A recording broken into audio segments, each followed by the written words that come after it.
qu'on court au bien de ceux qui aiment Dieu, de ceux qui sont appelés selon son dessein. Est-ce possible qu'une dépression concourt au bien de ceux qui aiment Dieu? Momentanément, lorsqu'on est dans le bouillon, on dit, ben non, ouais, qu'est-ce que, Seigneur, où tu penses que ça me fait du bien, tout ça?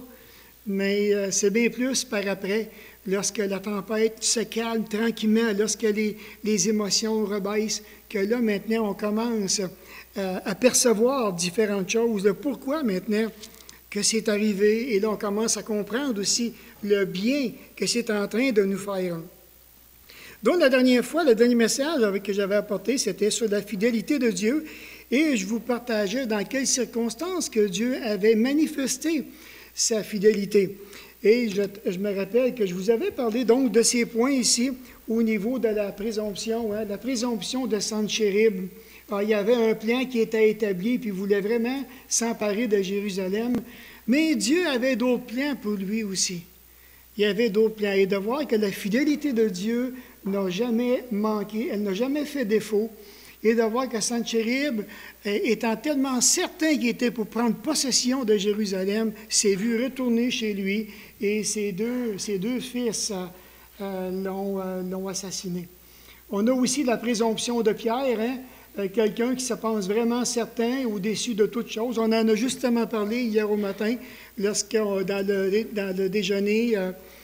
le déjeuner des hommes, l'approche de Pierre, un homme vraiment, là, je dirais peut-être bien comme un colérique sanguin ou un sanguin colérique, je ne sais pas comment l'appeler, là, mais toujours prêt à faire les premiers pas, manquant aussi parfois de sagesse, de tact, on ne sait pas comment s'y prendre, et puis on pense vraiment que c'est comme ça.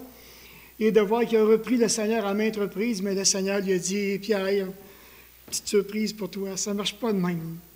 Et Pierre a appris encore des belles leçons, aussi de la présomption de l'Église de Sardes. Et à travers tout ça, la fidélité de Jésus, de Job, la fidélité de Dieu. On avait regardé aussi le mot présomption, mais qu'est-ce que ça veut dire?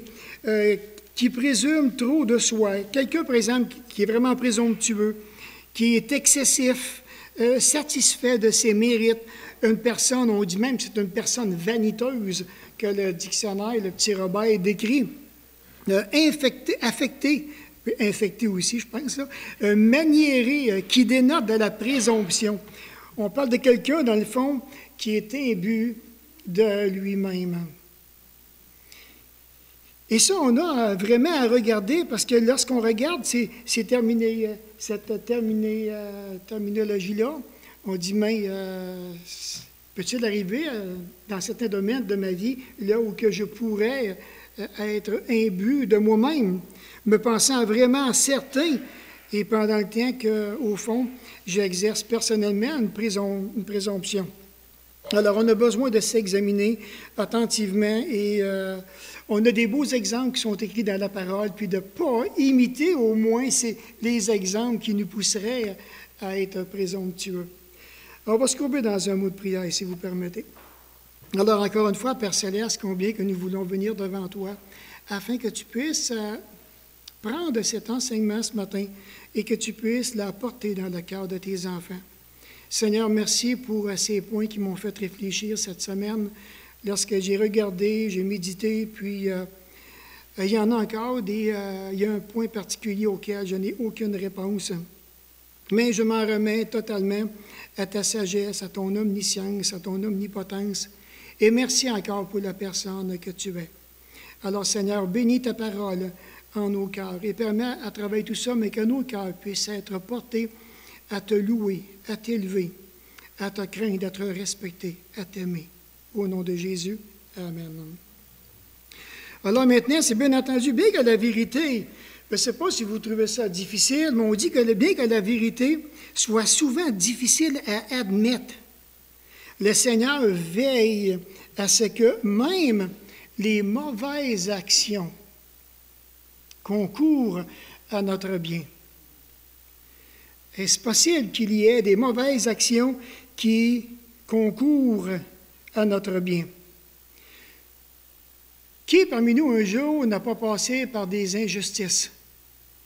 Beaucoup d'injustices sont faites, que ce soit au niveau familial, que ce soit un beau-frère, que ce soit une belle-sœur, que ce soit un père ou bien un père avec son fils ou le fils avec son père, que ce soit dans le milieu de travail, beaucoup d'entre nous, nous sommes exposés à des injustices, même une injustice au niveau d'une église locale, que ce soit envers un pasteur, un diacre, un moniteur, une monitrice, un frère, une sœur.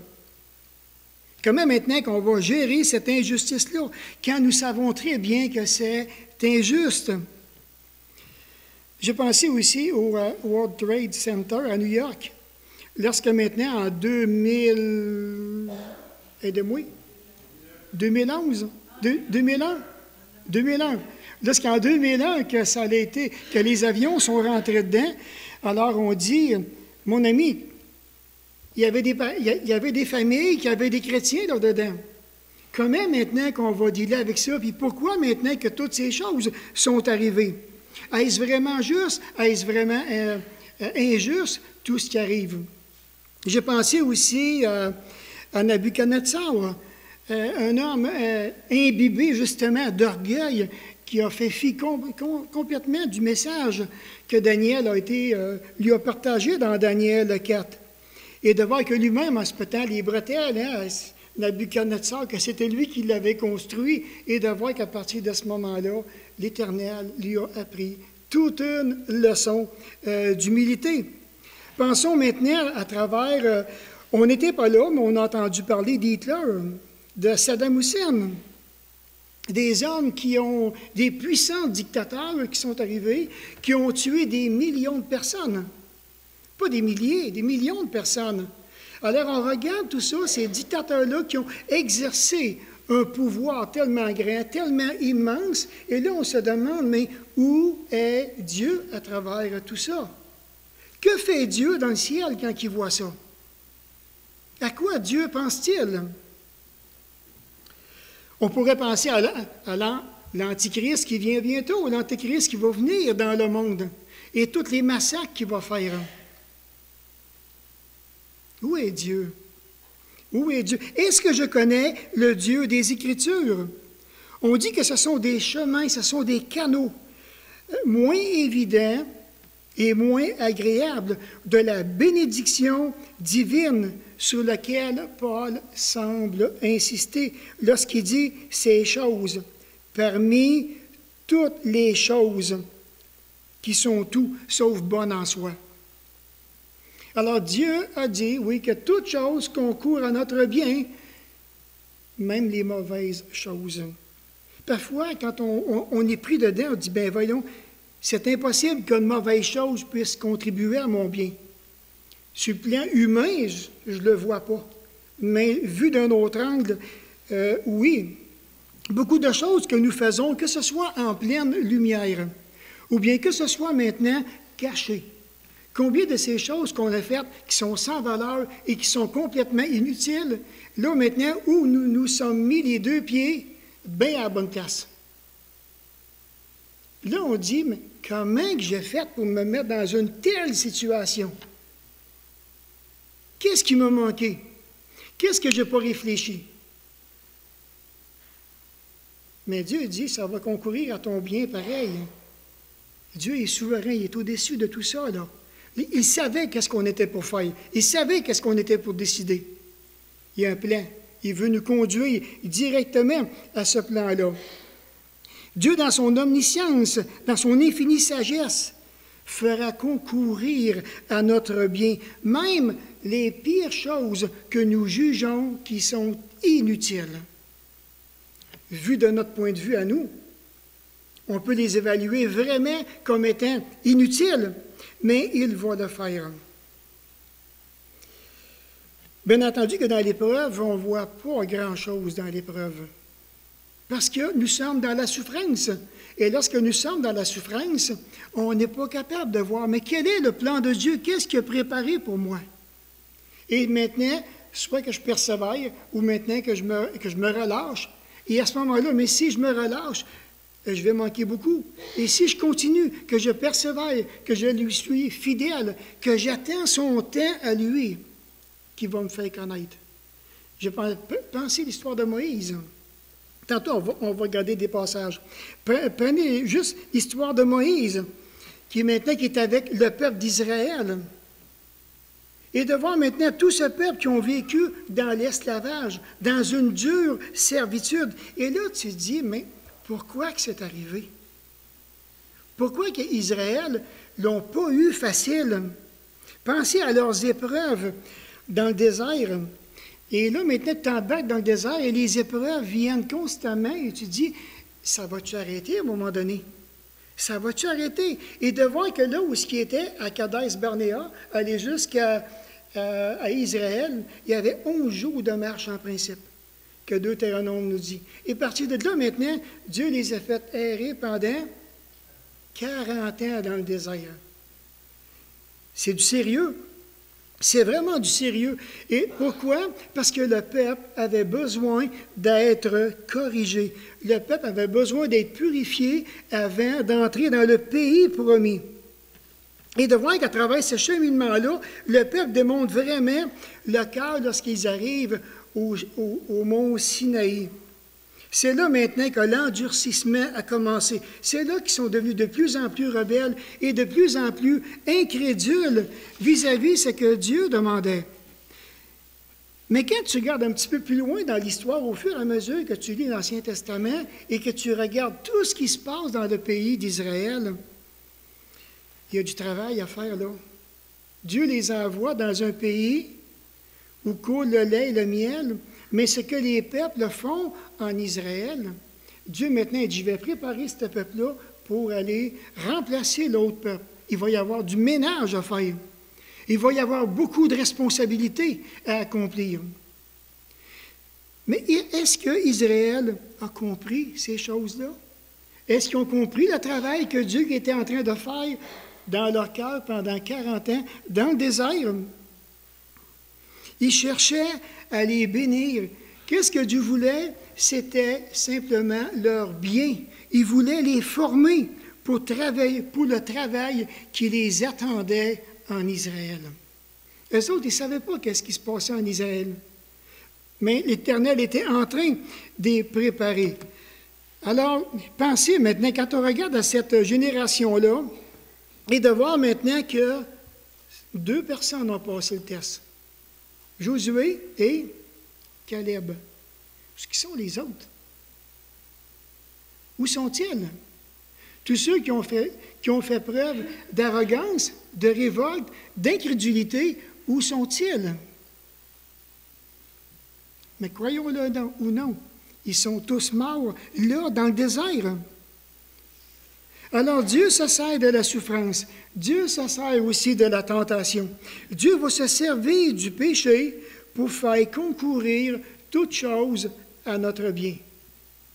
Et il peut se servir de tout.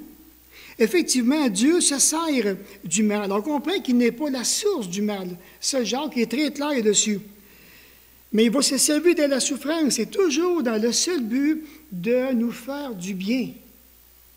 Ça va faire mal, mais il va en sortir en bout de ligne du bien. Alors, pour être, peut-être que dans certaines situations de nos vies personnelles, il peut arriver parfois même que la souffrance auquel un chrétien est appelé à payer, c'est simplement pour qu'il demeure fidèle à Dieu. Il se peut. Il ne faut jamais perdre de vue que la souffrance, les difficultés, que les conflits, que les maladies, c'est le lot de toute l'humanité. On n'est pas différent de toute l'humanité. Et de voir qu'il n'y a rien qui peut se présenter à nous sans le consentement divin. Absolument rien. Dieu a choisi de les permettre. Et personne ne va s'opposer à sa volonté. Est-ce que je connais réellement le Dieu des Écritures? Quand on dit qu'il n'y a pas personne qui va s'opposer à la volonté de Dieu. Et de voir que Dieu qui va permettre la souffrance, puis ce n'est pas toujours dans le but de nous châtier, ce n'est pas toujours dans le but de nous corriger. Dieu poursuit des buts particuliers dans nos vies auxquels lui seul connaît. On va regarder l'histoire de Naomi. On voit ça juste après le livre des Juges. On voit Ruth qui est là, et c'est dans le chapitre 1er. Ruth, maintenant, qui est là, puis on dit ici, du temps des juges, au verset 1, il y eut une famine dans le pays de Bethléem. Un homme de Bethléem, de Juda, partit avec sa femme et ses 2 fils pour faire un séjour dans le pays de Moab. Alors, juste un séjour. Alors, quand on va pour séjourner en quelque part, c'est qu'on y va simplement pour quelques jours. On ne va pas là pour passer le reste de notre vie. La situation qui était à Bethléem, il y avait maintenant ce temps de sécheresse et de voir que là maintenant, Ébimelech, c'est ça, comment il s'appelle encore une autre fois son nom? C'est ça, Élimélec. Élimélec qui veut dire « Mon Dieu est roi ». Et sa femme Naomi qui veut dire « beauté », qui veut dire « douceur ». Et de voir qu'eux maintenant sont partis avec leurs 2 enfants et ensemble ils ont quitté Bethléem pour aller au pays de Moab. Mais parti de là, comme on voit le verset 2, ces 2 enfants, un qui s'appelait Machlon et l'autre Kiljon. Ce n'est pas des farces, ce n'est pas des noms que je donnerai à mes enfants, là. Parce que Machlon, ça veut dire malade, puis Kiljon, ça veut dire languissant. Imaginez, malade, languissant, venez souper. Ça fait bizarre, hein? Alors, imaginez le jour où que malade puis languissant se sont mariés. Voulez-vous prendre pour épouse, on dit au verset 4, on voit le nom des épouses. Orpan, voulez-vous prendre malade pour époux? Voulez-vous l'aimer? Et Ruth, voulez-vous prendre languissant? Ça fait bizarre, hein? Mais c'est ce que les noms signifient. Mais à partir du verset 3, il dit ici, Élimélec, mari de Naomi, mourut et elle resta avec ses 2 fils. Alors maintenant, il y a un malheur qui frappe Naomi. Et le verset 3 nous fait connaître que son mari connaît la mort, mais toutefois, on n'a pas de détails. J'ai regardé, j'ai fouillé et je n'ai pas vu du tout quelles pourraient être les causes, le pourquoi maintenant que son mari qui est décédé. Ses 2 fils sont là, ses 2 fils sont mariés maintenant. Et le verset 5, parce que lorsqu'on apprend la mort de quelqu'un, ça nous fait toujours un choc. Je ne sais pas, vous autres, quand on vous appelle, vous savez le téléphone, puis on vous dit, « T'es-tu bien assis? » Non, pourquoi? Il faudrait que tu t'assirais, parce que j'ai une mauvaise nouvelle à t'annoncer. « Ah ouais? C'est-tu grave? Assis-toi. » Et là, maintenant, on nous annonce une telle qui est décédée. Ça donne des coups, des durs coups de la vie, des durs coups de la vie. Et ici, Naomi, maintenant, comme on voit au verset 5, Machlon et Kiljon moururent aussi tous les 2. Et Naomi resta privée de ses 2 fils et de son mari. Il y a des coups de la vie qui sont extrêmement difficiles. Pareil comme si que ça sera passé, Naomi a perdu son mari et on dit que ça faisait à peine 10 ans qu'ils étaient au pays de Moab. Et là, maintenant, les 2 fils sont partis. Elle se retrouve seule. Comment réagir devant l'incompréhensible? Comment, dans le fond, essayer d'expliquer l'inexplicable? Pourquoi c'est arrivé? Pourquoi? Pensons, et là, j'ai pensé aux 2 sœurs. Si vous avez écouté les nouvelles, là, il y a 2 sœurs qui avaient fait un voyage en Thaïlande, et je pense que les parents demeurent ici, à la baie, et de voir que ces 2 sœurs-là, ils les ont ramassées dans leur vomi. Et là, maintenant, les parents qui ont essayé de comprendre, mais qu'est-ce qui se passe? On n'a pas de réponse, on a beau questionner, on nous fuit. Et la semaine passée, si j'ai bien compris les nouvelles, qu'est-ce qu'ils disaient? Que ça serait peut-être possible qu'ils ont mis un quoi? Oui, sur le matelas. Et puis que pour tuer les punaises de lit, et très hautement toxique, et que ça serait dû à ça qu'ils sont décédés. Mais quoi, ça fait déjà au-dessus d'1 an? Imaginez les parents, pourquoi c'est arrivé? Les questions qui viennent, ils viennent de perdre 2 de leurs enfants. dans l'espace d'une nuit. Ça va vite. Alors, comment maintenant réagir? C'est certain qu'eux autres, les parents, si vous avez remarqué à la télévision, comment est-ce qu'ils étaient anxieux, ils voulaient avoir des éclaircies, ils voulaient avoir des explications. Il n'y a absolument rien qui vient. Qu'est-ce qu'on doit penser? Et un petit peu plus loin maintenant, si on regarde dans le chapitre 1, le verset 20 et 21, même à 19, 20, 21 de Ruth. Donc, Ruth est partie avec ses belles-filles, puis elle dit, elles firent ensemble le voyage jusqu'à leur arrivée à Bethléem, avec Ruth plutôt, excusez. Et lorsqu'elles entrèrent à Bethléem, toute la ville fut émue à cause d'elle. Et les femmes dirent, est-ce là Naomi? Naomi, hein, la belle, la douceur, la douce. Qu'est-ce qui s'est passé avec elle? Ça se peut-tu? Est-ce qu'on est vraiment en face de Naomi? Elle leur dit, ne m'appelez pas Naomi, appelez-moi Mara, car le Tout-Puissant m'a rempli d'amertume. J'étais dans l'abondance à mon départ et l'Éternel me ramène les mains vides. Pourquoi m'appelleriez-vous Naomi? Après que l'Éternel s'est prononcé contre moi et que le Tout-Puissant m'a affligé. Les épreuves touchent le caractère. Et de voir que Naomi, maintenant, le cœur rempli d'amertume. C'est vraiment spécial. L'Éternel l'a-t-il vraiment rempli d'amertume? C'est la question que je me suis posée. Est-ce que l'Éternel l'a vraiment rempli d'amertume? Est-ce que Dieu va permettre des épreuves dans le but que nos cœurs soient remplis dans l'amertume? Est-ce de l'amertume qui veut qu'est-ce que nous puissions goûter? Mais non. C'est du bien qu'il désire que nous puissions goûter. Et je crois ici que Dieu poursuivait un but dans la vie de Naomi. Ça serait contraire au caractère saint et immuable de Dieu. Mais Dieu a permis que 3 membres de sa famille puissent partir, et cela dans l'espace d'un court laps de temps. Alors, comment comprendre, au fond, dans une telle situation, que tout concourt au bien de ceux qui aiment Dieu? Beaucoup de chrétiens, maintenant, sont amers. Viens pas me parler de Dieu. Pourquoi que le Seigneur a permis ces choses-là dans ma vie? Je vous le dis, c'est du sérieux. Est-ce que vraiment qu'on connaît Dieu, celui qui nous a élus?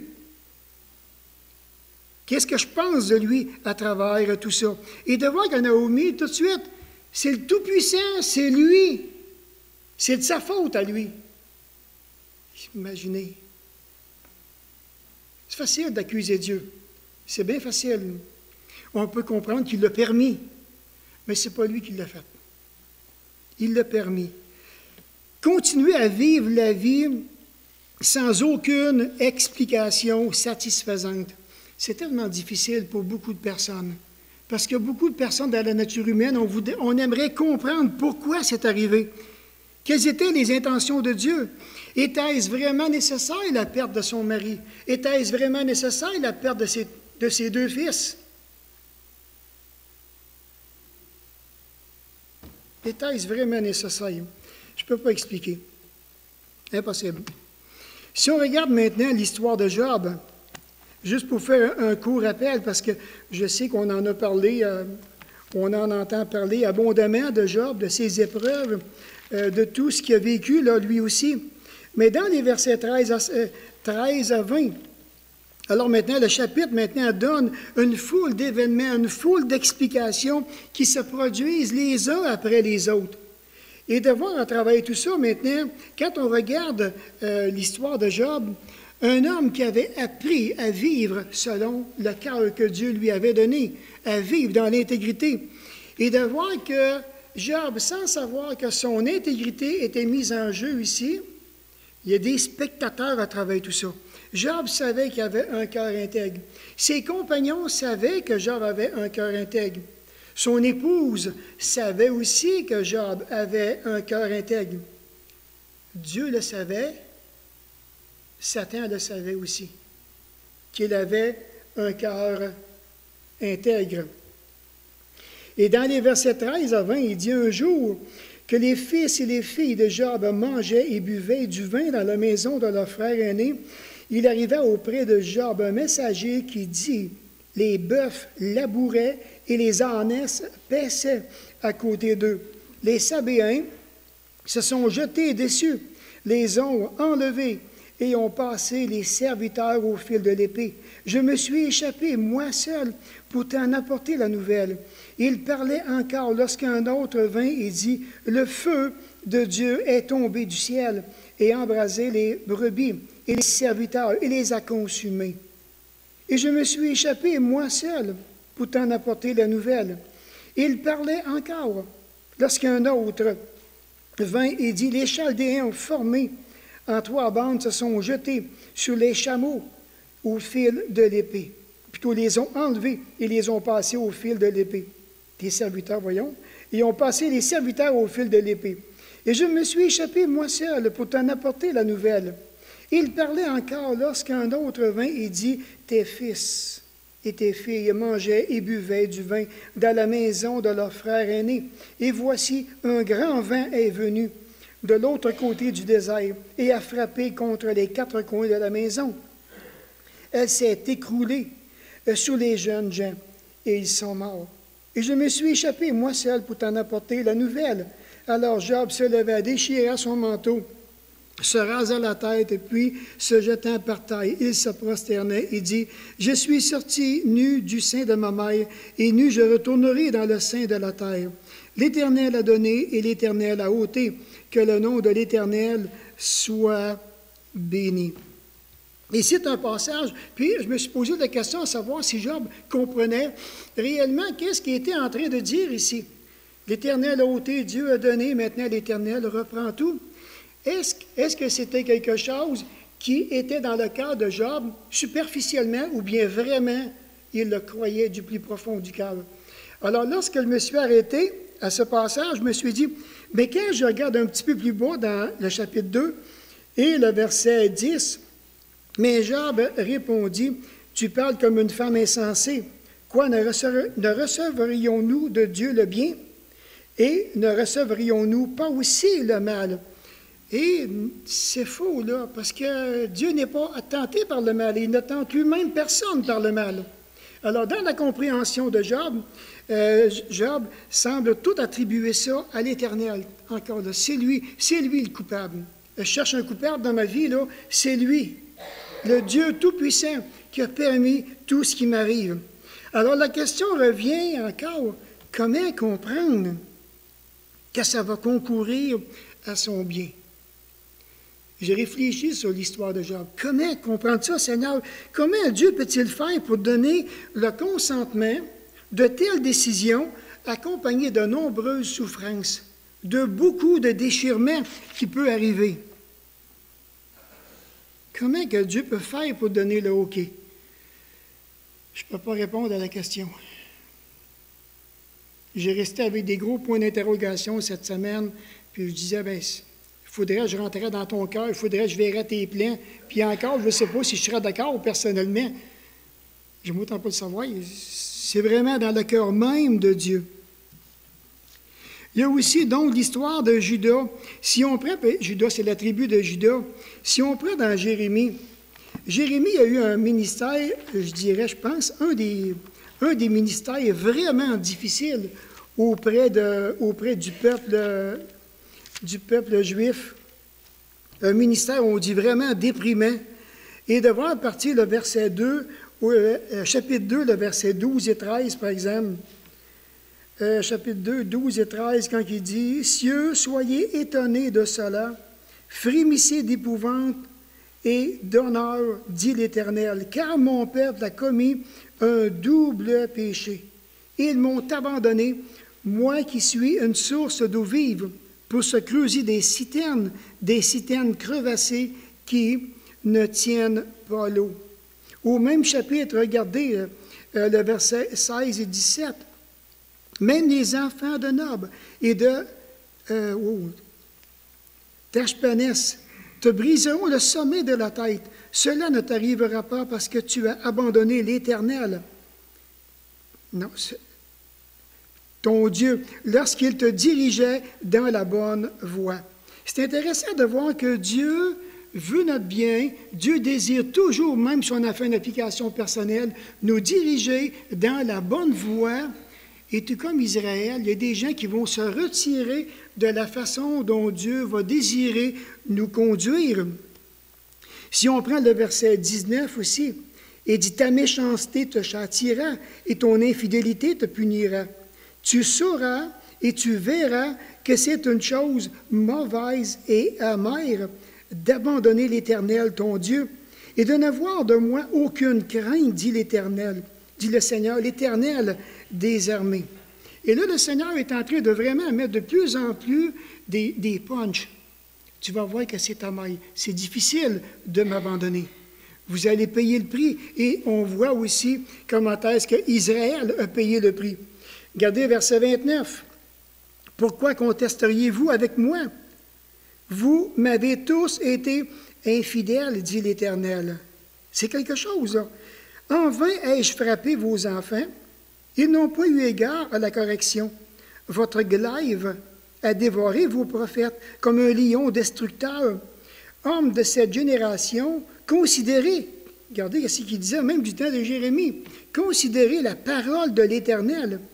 Ai-je été pour Israël un désert ou un pays d'épaisses ténèbres? Pourquoi mon peuple, dit-il, nous sommes libres, nous ne voulons pas retourner à toi? La jeune fille oublie-t-elle ses ornements? La fiancée, sa ceinture? Et mon peuple m'a oublié depuis des jours sans nombre.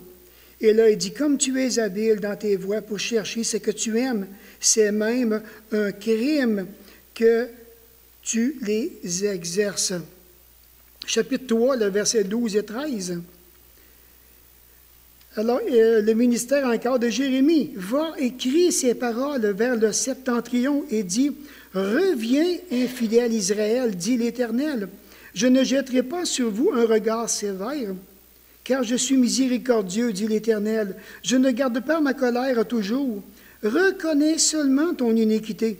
Reconnais que tu as été infidèle à l'Éternel, ton Dieu, que tu as dirigé ça et là tes pas vers les dieux étrangers sous toute abreuvaille et que tu n'as pas écouté ma voix, dit l'Éternel. » Israël est de plus en plus idolâtre. Chapitre 4, le verset 22, comme dernier verset ici, qui dit « Certainement, mon peuple est fou. » Et boy, c'est dur. C'est dur. Il ne me connaît pas. Ce sont des enfants insensés, dépourvus d'intelligence. Ils sont habiles pour faire le mal, mais ils ne savent pas faire le bien. Et de voir que le peuple d'Israël à l'époque était un peuple extrêmement idolâtre. Et de voir après ça, Jérémie, Ézéchiel, Daniel, il y a la déportation qui vient vers les années 585 avant Jésus-Christ, et de voir qu'on dit maintenant qu'après cette déportation-là, qu'Israël n'est plus revenu à l'idolâtrie. Maintenant, dans Jérémie 24, comme que j'ai marqué, et les quelques versets qui sont là, 5 à 7, Jérémie 24 et les versets 5 à 7.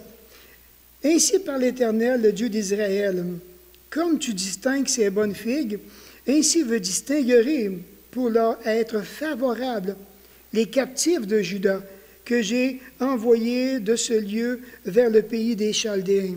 Je les regarderai d'un œil favorable. » J'aime ça, c'est beau, c'est doux, c'est agréable. « Et je les ramènerai dans le pays. Je les établirai et ne les détruirai plus. Je les planterai, je ne les arracherai plus. Je leur donnerai un cœur pour qu'ils connaissent que je suis l'Éternel. Ils seront mon peuple, je serai leur Dieu, s'ils reviennent à moi de tout leur cœur. » Vraiment intéressant comment est-ce que du côté de Dieu, il y a une façon d'agir qui est bien différente. Tantôt, maintenant, il a puni le peuple d'Israël en les envoyant en déportation pendant 70 ans. Et là, maintenant, il s'engage à se montrer favorable. Je veux être favorable pour eux autres. Je n'agirai plus de même. Pourquoi? Pourquoi les avoir envoyés 70 ans? C'était-tu vraiment nécessaire? Nous, on dit humainement, certainement, je veux penser, mais Dieu avait un plan à travers tout ça. Combien qui sont morts à Babylone? J'en ai aucune idée. Prenez aussi l'histoire de l'Église de Corinthe. Dans 1 Corinthiens, et ici, c'est dans le cadre du repas du Seigneur. Dans 1 Corinthiens 11, et le verset 29 et 30, quand il dit « Car celui qui mange et boit sans discerner le corps du Seigneur, boit et mange un jugement contre lui-même. C'est pour cela qu'il y a parmi vous beaucoup d'infirmes et de malades et qu'un grand nombre sont morts. » Et ça se passe dans le contexte de prendre le repas du Seigneur. Alors, mais qu'est-ce qui fait que Dieu a dû reprendre l'Église de Corinthe? Dans les versets 17 à 22, on voit maintenant les explications. En donnant cet avertissement, ce que je ne loue point, c'est que vous vous assembliez non pour devenir meilleur, mais pour devenir pire. Ça se peut-tu? Nous, on veut se rassembler comme Église dans le but de devenir de plus en plus meilleur, mais Dieu, il dit, vous autres, vous vous rassemblez pour devenir pire. Et d'abord, j'apprends que lorsque vous vous réunissez en assemblée, qu'il y a parmi vous des divisions. Et je le crois en partie. Car il faut qu'il y ait aussi des sectes parmi vous, afin que ceux qui sont approuvés soient reconnus comme tels au milieu de vous. Donc, lorsque vous vous réunissez, ce n'est pas pour manger le repas du Seigneur.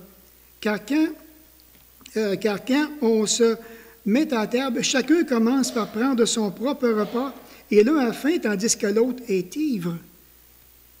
N'avez-vous pas des maisons pour y manger et boire? Ou méprisez-vous l'Église de Dieu? Et faites-vous honte à ceux qui n'ont rien? Que vous dirai-je? Vous louerai-je? Et cela, je ne vous loue point. Alors, c'est pour ça que lorsqu'on regarde le contexte, quand on prend le repas du Seigneur, c'est vraiment du sérieux. Dieu a dû redresser certains membres de l'Église de Corinthe en vertu de leurs péchés personnels, péchés flagrants, qui ont rendu maintenant certains parmi eux des malades et qu'un grand nombre sont décédés. C'est du sérieux quand on prend le repas du Seigneur. Comment est-ce qu'on doit vraiment s'examiner personnellement, comme que le verset nous dit si bien dans le verset 29, 30 et même 31. Le bien que Dieu a fait à ses croyants, d'ailleurs qui étaient des pécheurs, ne nous est pas révélé du tout. Peut-être que Dieu désirait simplement des arrêter, des empêcher d'aller de plus en plus loin ou de s'enfoncer de plus en plus dans leurs péchés. Dieu est intervenu de la même manière qu'il est intervenu avec Ananias et Saphira, qui ont menti au pied de l'apôtre Pierre et qui sont décédés là, toutes les deux. Hey, c'est du sérieux. Quand c'est la mort qui frappe, là, c'est vraiment du sérieux. Donc, le châtiment auquel faisait face l'Église de Corinthe, de même que du temps d'Ananias et Saphira, avait pour but d'établir une crainte que Dieu voulait emmener, une purification aussi dans le cœur de l'Église. C'est du sérieux, une Église locale. C'est vraiment, vraiment du sérieux. Et de voir maintenant que toute l'Assemblée était appelée à s'inspirer de cette crainte que Dieu désirait instaurer au sein de sa famille. Et c'est encore la même chose aujourd'hui. Quand on prend le repas du Seigneur, est-ce que vraiment que je le reprends d'une façon insouciante?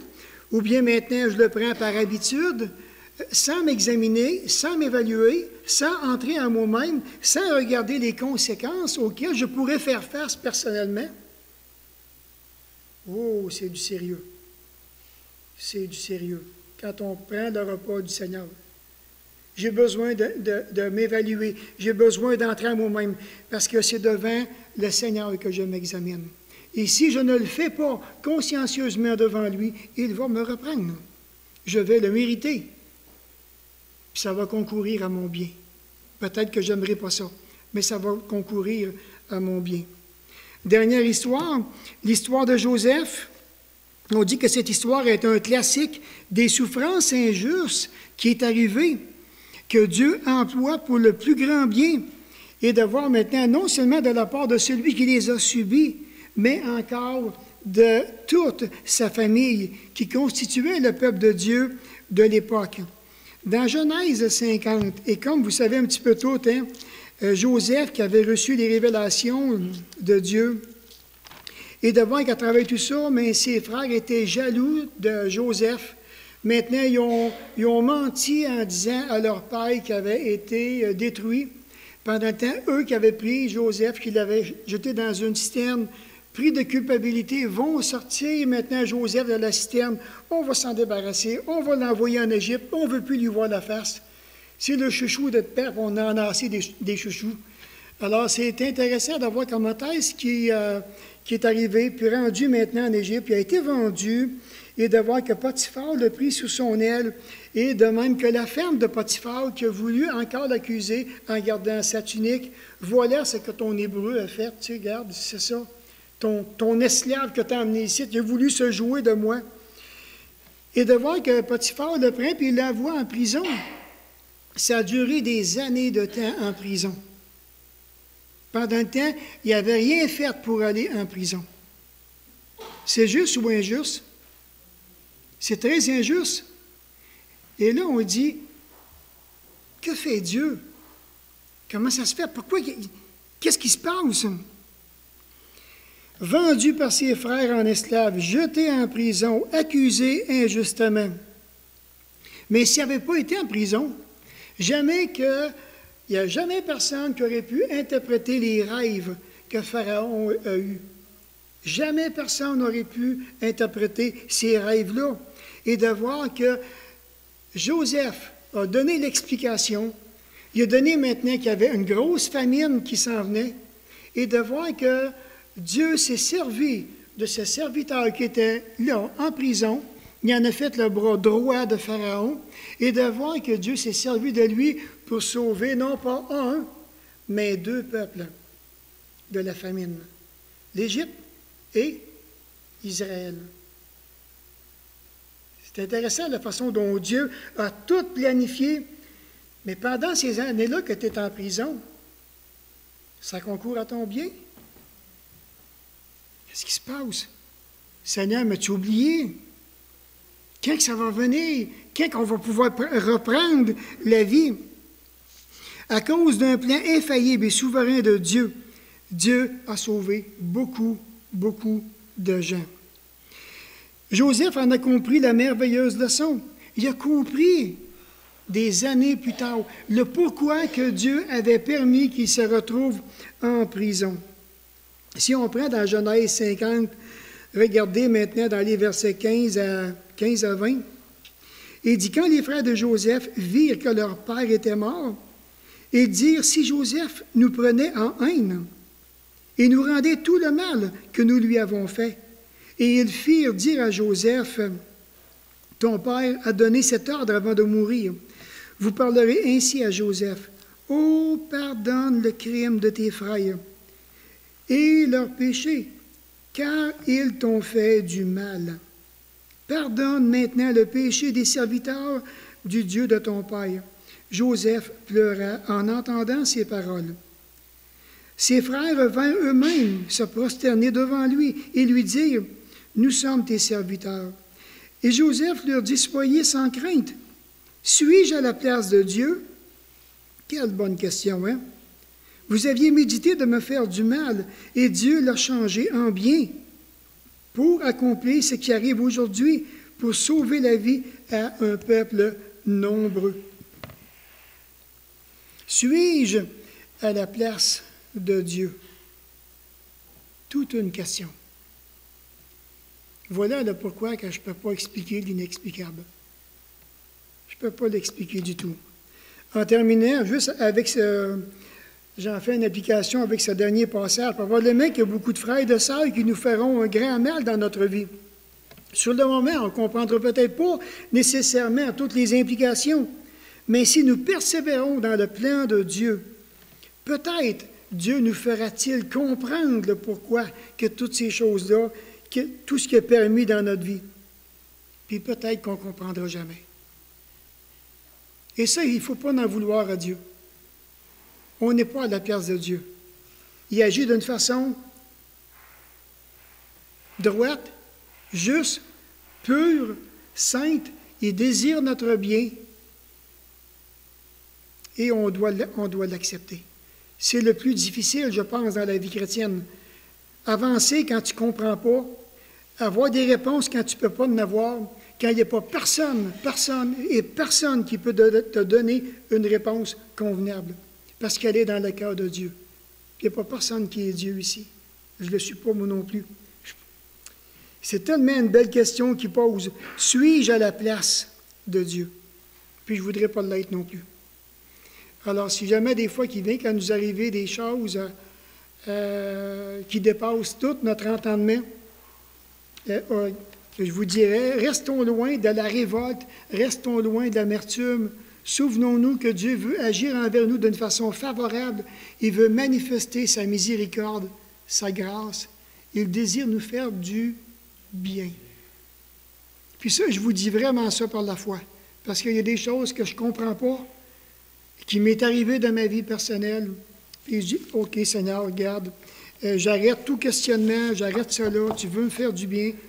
OK, c'est correct, même si je ne comprends pas. Alors, je fais ça pas de foi et je vais vraiment continuer à lui faire confiance. On va se courber dans un mot de prière pour terminer. Encore une fois, Dieu notre Père, nous voulons vraiment te remercier parce que comme on voit dans ta parole, tes pensées sont au-dessus de nos pensées, tes actions sont au-dessus de nos actions et tu es tellement différent de nous, tellement différent. Et de voir qu'on ne comprend pas encore de ta façon d'agir, ta manière de travailler avec nous, ta manière aussi d'utiliser les souffrances et aussi le pouvoir de décision que tu prends avec ton précieux, sage et saint conseil et de voir que ce n'est pas négociable. Tu l'as voulu comme ça, c'est ta décision, on ne comprend pas pourquoi. Mais Seigneur, on veut vraiment remettre nos vies entre tes mains.